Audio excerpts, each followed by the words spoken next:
Hello, and welcome to Thrive Over 40.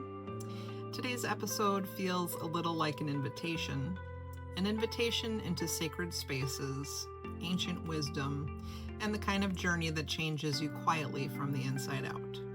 I'm sitting down with Michelle Klawiter to talk about her recent 2-week experience in India, what led her to say yes to the trip, what it was like staying in an ashram, the treatments she received, the food she ate, and the moments along the way that shifted something deeper within her.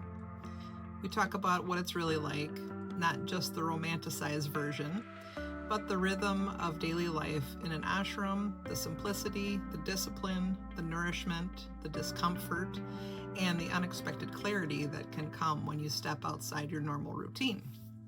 Michelle shares how she felt before she left, what unfolded while she was there, and how she felt when she came home.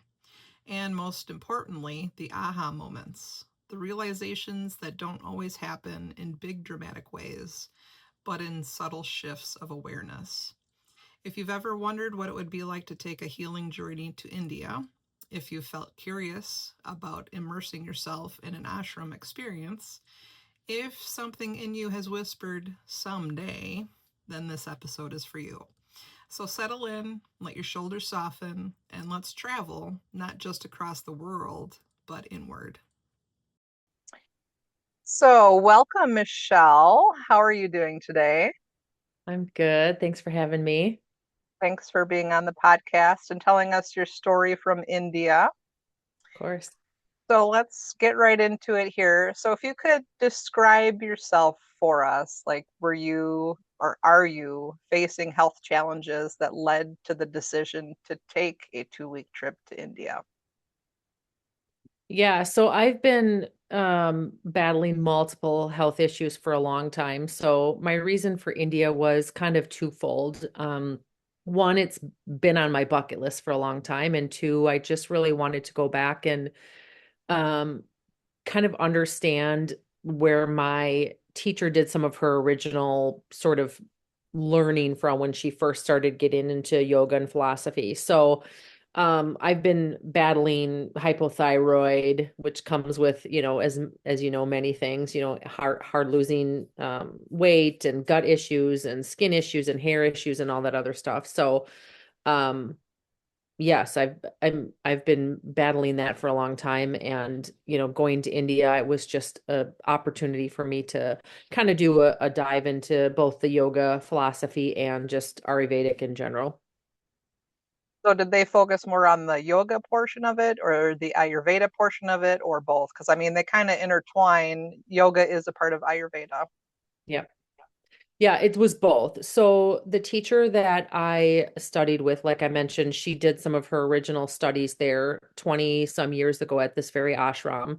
So her portion of it was not only to introduce us to Ayurvedic, but her portion was just to really deep dive into yoga, philosophy, how, the yoga that you and I know, or that most of us know, has kind of come out of some of the martial arts, which we'll get to in a little bit, that this ashram really focuses on.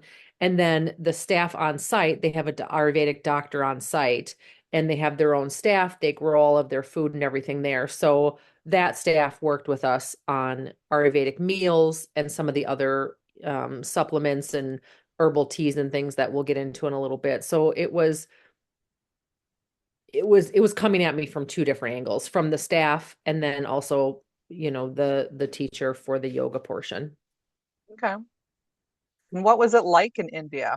Can you kind of explain like the environment and how you perceived things and what it felt like to be there? Yeah, so the ashram it's a very secluded sort of mindset versus what the whole state of India is. I knew that India in general was going to be um somewhat hot and humid and maybe not as up to the clean standards as that we see here in the West, which is, some of exactly what I saw. But the ashram specifically was very clean, well kept, still very hot and humid. But it was you feel a little isolated when you're there because although we did some tours and stuff when we had time in the afternoon and in the evenings, um, it's it was everything that I had in my mind that it was going to be. So warm, like I said, humid, which there's an adjustment period to that too, because in India, as women, you have to be fully covered. So it's kind of hard to, you can't walk around in tank tops and shorts and all that stuff. So I think that was probably the hardest part for me that I maybe didn't fully realize until I was there. Thinking that I'd have maybe a little bit more freedom to wear what I wanted, but that was not the case. So So did they give you garments to wear then, or did you have to bring that with you? um yes and no. I had to bring my own clothing and own garments to respect their culture. But while we were at the ashram, they did have the correct garments and stuff for us to wear as we were going to and from our like treatment rooms or during our treatments. So, Okay. but for the most part, you have to bring your own stuff. Yeah. Okay. Interesting. So you obviously knew that ahead of time. Yes. Yeah, that was Yeah. all spelled out to us ahead of time. Uh-huh. Yeah. So can you describe for us your typical day while you were there at the ashram? Yeah, so every morning we got up at a little after 5. We did practice and philosophy work from 5:30 to 8:30. So we got up. Some of the mornings we started with meditation. Sometimes we waited until the sun came up and kind of did meditation as the sun was coming up. We did philosophy work, journaling. We worked a lot with animal spirit cards, which kind of prompted some of our journaling and stuff for the 2 weeks that we were there. And then we did our asana or our practice for about the last hour of that. Um, During that last hour, each morning we would get uh, warm herbal tea that was all customized to each one of us based on our doshas. And I'm trying to think of the word. It was called, oh, it'll come to me. It starts with a K, but it was basically a digestive drink that they would give us before we had breakfast. So you Oh, had to drink it about 30 minutes before kashayam, that's what they called it. I okay. don't know what that translates to in the West, but it was like an herbal, mine almost tasted earthy. It was like is very earthy. Again, I don't know what everybody else's tasted like because they were all very different. So they gave us that about 35 to 45 minutes before we had breakfast. So we'd practice from 5:30 to 8:30, and then we'd go downstairs, have our Ayurvedic breakfast, which, as you know, in Ayurvedic medicine, breakfast is the lightest meal. So although you wake up like I'm starving, your breakfast is not that big, which we'll talk about the food in a minute. And then we started our treatments, which I'm sure you're going to ask about the treatments here in a minute. So all of us had a rotation of treatments. So those usually went from about 10 a.m. scattered through the afternoon. And then the afternoon we had just time to relax, journal. We could walk around the ashram. We did tours around the ashram. And then a few of the days we kind of went off off the ashram and saw some other parts of the state that we were in. So could you just wander around, or did you have to be with a group of people? On the ashram, you can wander around. It's all gated in. Okay. You could even leave the ashram if you wanted to, walk down kind of like their little dirt road that they were on and walk into the city if you wanted to. A couple people did that where they went in and went to the fruit stand and got some fresh bananas and mangoes and things like that. But for the most part, outside of that, they recommended that you had somebody with you, which we did. One of the managers at the ashram was with us each time that we actually like got in a taxi and went to a neighboring city. But at the ashram, you could go wherever you wanted to. You could go down to the gardens. You could go, walk around in the kitchen. You could go sit in one of the temples and meditate as long as they weren't doing a special celebration or a ceremony. Um, and then, of course, we had our own rooms that had porches and stuff on them, so you could sit out there as well. So. Nice. So did you have a lot of downtime then too?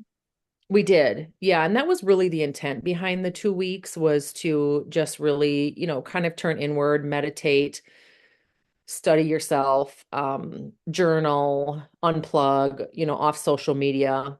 That was really the focus of the 2 weeks. So we had a lot of downtime. And you also have to consider the fact that like it takes you about 4 days to adjust with the time change. So it's a good probably 4 or 5 days between treatments, different ways of eating, time change that you really get into a rhythm. So have one of your first weeks is already almost over with by the time you're like, okay, now you know what day it is and what you should be doing.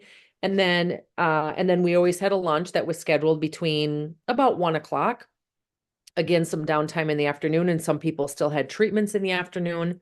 Then we would have dinner at about 6, and then about 7 o'clock every night was what they called puja or temple or chanting celebration. I mean, people kind of call it different things. So that was pretty much rinse and repeat what we did each day, except for the few days that we went off site. Hmm. So circling back to the food part of it, did they prepare like the same things for you every day? Like were you on a specific Ayurvedic diet or was it different every day? Um, it was specific to each person. The majority of what we ate was the same. We ate a lot of like chutneys, coconut chutneys, rice-based things. None of us had, well, I myself did not have any dairy. Nothing obviously had eggs in it, no dairy, and no wheat. I was not because wheat because of my thyroid. Some other people were allowed to have wheat, so that was about the only thing that was accommodated to them. But the rest of the actual like foods that we were eating um was everybody got the same thing.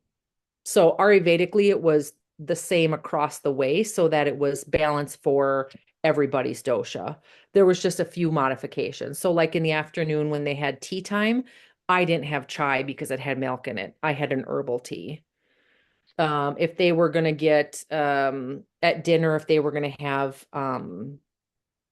like their starch, if it was like a wheat, it's not a tortilla, but it looks similar to a tortilla. Mine was a rice or a coconut based of something because I couldn't have wheat.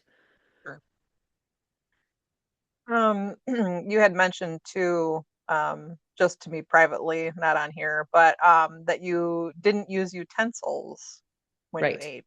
Yeah. Right. So Yeah. can you explain maybe why they did that? Yeah. So that's pretty standard across all of India. I thought it was just something specific to the ashram and Ayurvedic, which I'll respond to that comment in a second. But all across India, they don't use silverware. You can ask for them, but it's very, very, very rare that you have silverware. Everybody eats with their right hand because that's considered your sacred hand. Your left hand is the hand that you do your business with. So everybody eats with their right hand, even if you're left-handed, which I didn't know that right out of the gate because the first day that we had a meal, my teacher's left-handed. And I noticed she's like, okay, explaining to us what I'm going to say here in a second. And I thought we were doing the opposite, right? Because I thought, okay, well, I'm going to use my left hand, which is my non-dominant hand for some other, mind body connection. And she said, no, no, you always use your right hand because your right hand in India is your sacred hand.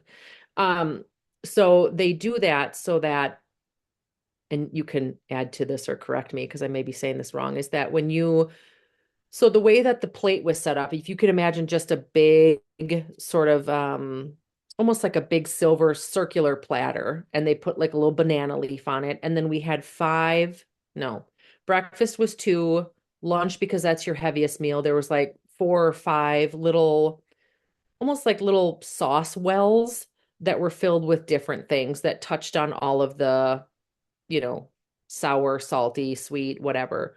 And then, of course, dinner was, one or two of those trays. And you had to take stuff out of each of those foods. Some of it was just a broth, and then you'd mix it with your rice or whatever starch you had. So the idea was that when you pick that food up and you kind of mushed it together to make it almost like a baby food and you put it to your mouth, it's then supposed to stimulate digestive enzymes once you have that basically finger to mouth contact. Is that right? Yeah, that sounds right. The main thing was they in Ayurveda they try to do all six tastes at each meal. Yes. Yes. Yes. Interesting. Interesting about the mouth hand connection too for digestion as well. Yeah, and it was hard to adjust to. It felt I'm just saying me personally, it felt slobbish. Yeah, Because you do kind of make a mess, because it's like learning to eat again. And you've got food all over your hands and you've got food all over your plate. But again, after like day 5 or 6, you're like, okay, this feels normal. right. But it was hard to get used to. And it would be just as hard as if they came here and had to use utensils. Right. Yep, So, um, yes. But yes, that is exactly the case, is it covers all of those six senses. Um, and the food was delicious. And it amazed me, like, as the days went on and I got more and more detox through some of the treatments and just the food. And I love that sort of food anyway, so it wasn't a huge taste adjustment for me, but my taste buds really changed because there was a day that we went out and did a boat tour. It was near the end of the trip and we decided to get an order of French fries. And it was so salty, I couldn't even eat them. I thought I was like actually eating the block of salt. I was like, this is disgusting. So it was interesting just how quickly your body changes to stuff. for sure. And I don't know if anybody listening has ever done the Whole30 diet, but Yeah. even after being on that for 2 weeks, you're not eating processed anything. It's all whole cooked foods. And once you get off of that and you start adding stuff back in, it's like, ugh, this tastes terrible. When Yes. before you loved it, it was so good.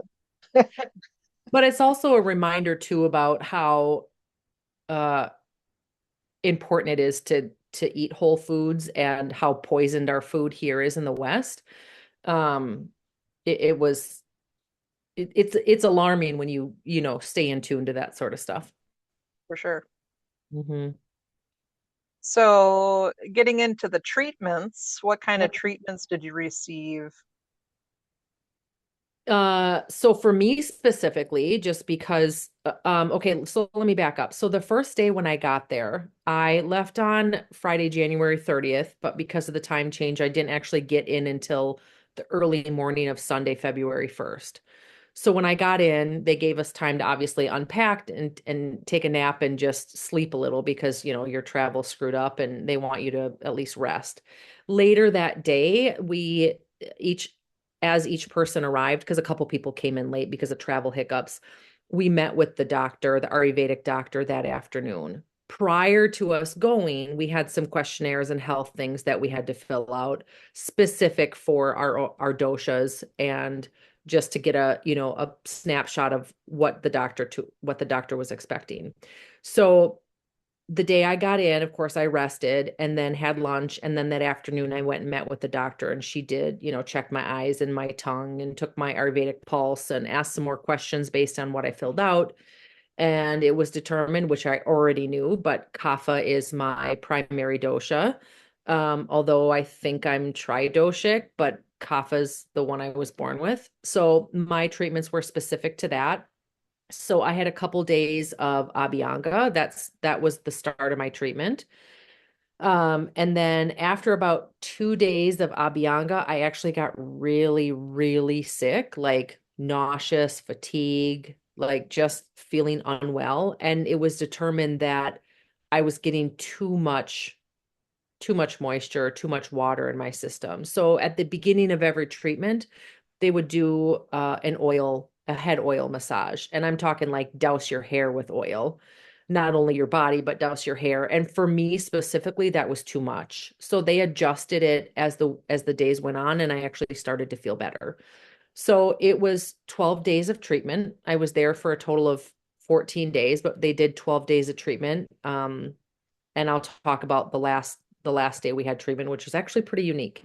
So I had a combination of Abhyanga, steam, Kiji, which I think you and I talked about, is the bolus. That's called what in the West? It's different lineages call it different things, but what I learned it as was Pinda Swidana. It's the herbal rice boluses. So Yeah. it's rice filled with herbs in a like a sack, I guess, and you dip it in warm oil and you massage it on the skin. Yeah. Um, do you massage it or do you pound it when you do it? Both. There's a certain technique to do with it. Oh, okay. Because they were definitely not massaging. It was definitely pounding. So that too is a little bit of shock to the system just because it's like, okay, that's hot. Um, and then some of the other people got Shirodara, which I did not get just because it's too much moisture for my body. So I did not get that, which I'm kind of bummed about. I wanted to experience it.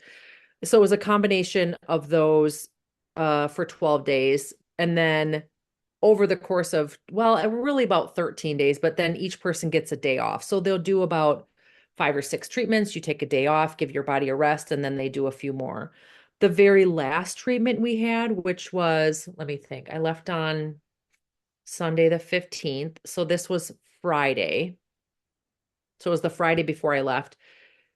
The staff at the ashram and the workers and stuff went around the ashram and to some of the neighboring farms and picked an entire like room full of just herbal plants, medicine plants, Cool. Nice. aloe, neem, some of the things I can't remember just because it looks like something you would see here, in Wisconsin, but they call it something different. So we helped them pick all the leaves off of those branches. They basically put them in a giant cauldron and just mushed them up and turned them into paste. They then took that paste and then we went out to the gardens and we laid down on banana leaves. They put all that stuff all over us. They wrapped us in banana leaves, tied us up like a little cocoon and left us in the sun for about an hour. So Nice. that was our last treatment about 2 days before we left. But nobody had like those intense Abhyanga, Shirodara, any of those treatments the day before they left, just because it's still detoxing your system and it's not good for when then you have to put your body through a 15-hour flight home. So Yeah. that was about what we did. Some people had reactions to their treatments. Like I said, I got sick a couple days, but I started to feel better when they adjusted, the moisture. Some people had like little breakout hives kind of stuff, where their lymphatic system was draining, and some people had no reactions. So it was all very different, but that was the treatment course for me. And it was the same for everybody. Cool. Yeah. That's the thing with natural healing, right? Like what works for you might not necessarily work for me or your relative or, your best friend, that kind of stuff, because everybody's different, everybody's nuanced. So when somebody says, well, I tried that and it didn't work for me, just try it for yourself. You don't know. Right. Well, and it's interesting because one of the ladies, like everybody's sleep was all over the place. Again, it's a different environment. You're in a different bed. You're in a way different time zone. The noise is outside. And when we would get up, the teacher would check in with us each morning. She's like, yeah, I'm great. I feel fine. And I'm like, what are you, like a unicorn? None of us are sleeping. We're all reacting to these. So we would always make a joke of it that she was like the unicorn of the trip because she's like, yeah, I feel great. And I'm like, I'm over here like half dead in my bed from a treatment, but yeah, that's very true. A lot of things work for people and some things just don't work. So it's not cookie cutter, that's for sure. Mm, exactly. So was there anything unexpected that happened while you were there as far as Uh, treatments or food or like maybe unexpected how your body reacted to certain things or no, I mean a lot of the ways of just being outside of the ashram, I mean, I kind of expected one of the big things in India, and this definitely doesn't have to do with Ayurvedic, but you have to travel as well, men and women especially travel with toilet paper. That's not something that is in the bathrooms, which I expected. But it doesn't actually sink in until you're in that situation. I knew that I would have some reactions to the treatments just because again the food and stuff that we eat here is so terrible, and I knew it was going to be a 180. In fact, one of the gentlemen that I work with lives, his family's in India, and he even said to me, I would start not drinking coffee and detoxing and trying to get stuff out of your system before you go so it's less havoc. And I tried. I mean, I did as much as I could, but I didn't think that I would have such a reaction after 2 treatments. And I think it was because I was still a little bit tired, and those treatments are really intense. They're Yeah. very intense. And I thought again, I thought to myself when they were doing the Abhyanga, like this isn't really doing much. You think of like I'm going to lay on a bed and get a deep tissue massage and be a little sore when I leave, maybe you have a headache, whatever, but it's not that. And then you think to yourself, well, they didn't really do anything. So it's like nothing's going to happen. Well, it did. And I think that was probably the most unexpected. I honestly didn't think I would get that sick 2 days into a treatment. So that was probably the most like, oh, okay, this is really happening. I wonder if it was the herbs. I wonder if they changed the herbs from the first 2 days that you were there, and then they changed the herbs for your Abhyanga treatments afterwards, and that was what also made the difference too. Because as far as I know, from what I've learned from my teachers, is that they make everything fresh depending on what you have going on. So your dosha imbalances are going to be different than your neighbors, and so they take these fresh herbs and they boil them in the oil, as far as I Right. know. And then it's cooled and then it's applied. So, you know, going from Western massage to Ayurvedic Abhyanga with some super potent herbs, like the only thing that comes close, as far as I'm aware, is the Banyan Botanicals brand, which is what I use. And even that, I use half and half. So I use half of the herbal oil and then half of sesame oil. So it's not as potent because you never know how somebody's going to react when they leave. So thought I'd throw Yeah. that in there. Yeah, and that very well could be. I just talked to the doctor and told her how I felt. And, she spoke very good English. My treatment people did not. So I couldn't very well ask them what it was. Right. And Sure. I explained a little bit ago when we were talking about that treatment where we helped pull all the leaves and stuff off. They have a different name for stuff. So, like, I'm not going to be like, oh, they said neem. Like something that you and I would recognize. Right. Right. But also changed the kashayam, that morning drink that we got, which also helped for digestive, because of course there were days you get there and it's like, your stools and stuff are very loose, so you also have to obviously take that into consideration. So they very well could have, but whatever adjustments they made, it was better after 2 days. So Sure. Yeah. yeah. Cool. Did you have any aha moments for yourself while you were there, or even after you came back? um it felt like it was an aha moment every single day. It just felt like there were these little changes that I kept seeing happening, not only in my body, but like when I was doing yoga, maybe getting into the postures more, or even aha moments when I was out, just experiencing, the other towns and cultures and stuff. But I didn't have like some awakening or something, but it was just added aha moments the whole 2 weeks, just because it was just something I had never ever thought I was going to be able to do. Um, the treatments are like, going back to the treatments, they're intense. You're literally on a wood table and they're like rubbing you down in every crevice, crack, hair follicle. So your dignity kind of just goes out the window after like 2 days, because you're like, okay, well, here I am. Um, so it was just it was an accumulation of aha moments because it was such an amazing experience. It really was. So I was so glad I went.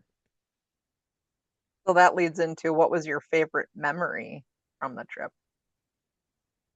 Oh, ooh, so many. Uh, I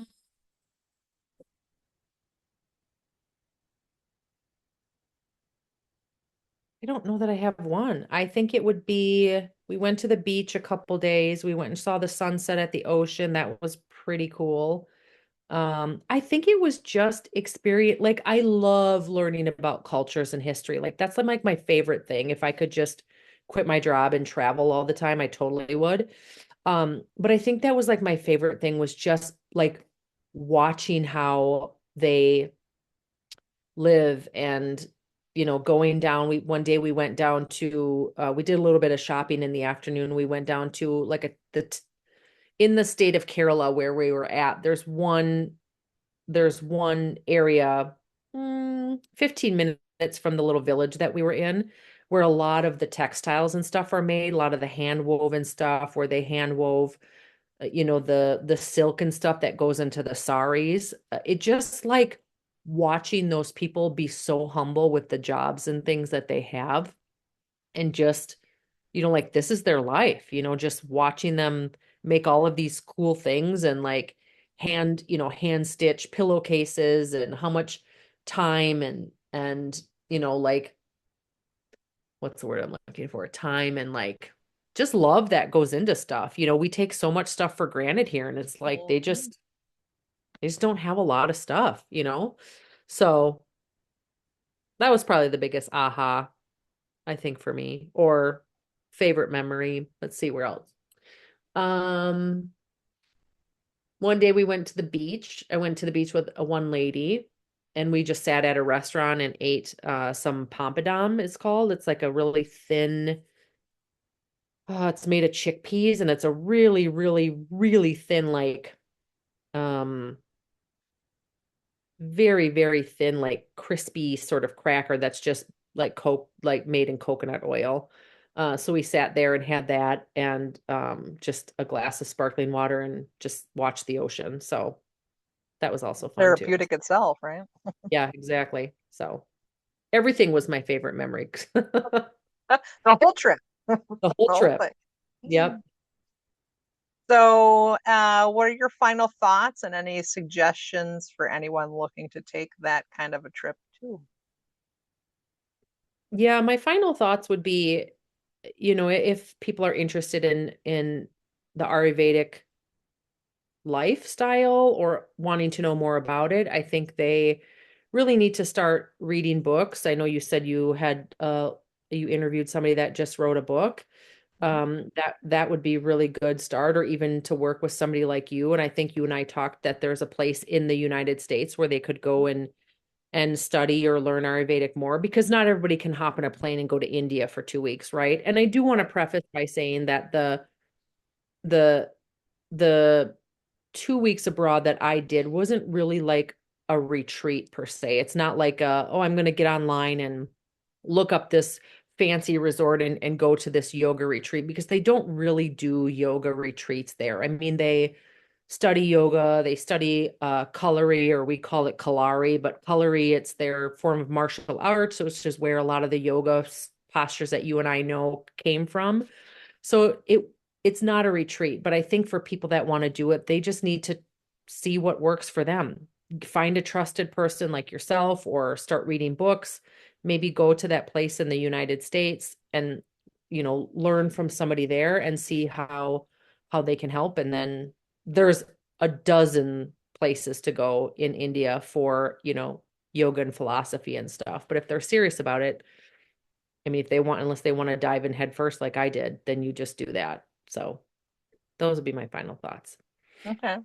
Yeah, the place in the United States is actually in Iowa, and it's called Maharishi University. And you can stay there and do the treatments, I believe, for up to a month at a time. And they do the same kind of thing that you would have done in India. It's just closer to home. and probably cheaper. Yeah. I don't know what their pricing is, but you can look it up on your search engine and find out some more information about that. Yeah, that's a good point that you don't have to go to India to experience that. And some people do. I mean, that ashram that I was at, there were people from all over the world that came there to study Ayurvedic and culinary and just to get out of corporate life. They wanted to understand more of a natural healing. There's people that have come there for treatments that have cancer and stuff because of, all the stuff that they try in, in the West that doesn't work. And there's people that have had success with Ayurvedic in that way. I'm not saying like, skip what you're doing and go there, but there's a lot of people that go there and study, and people are there for a month, 2 months. There was one person that had been there 3 months already that was just doing a deep dive into this whole sort of new way of living, and it's freaking fascinating. I mean, one of the guys that we met had just retired.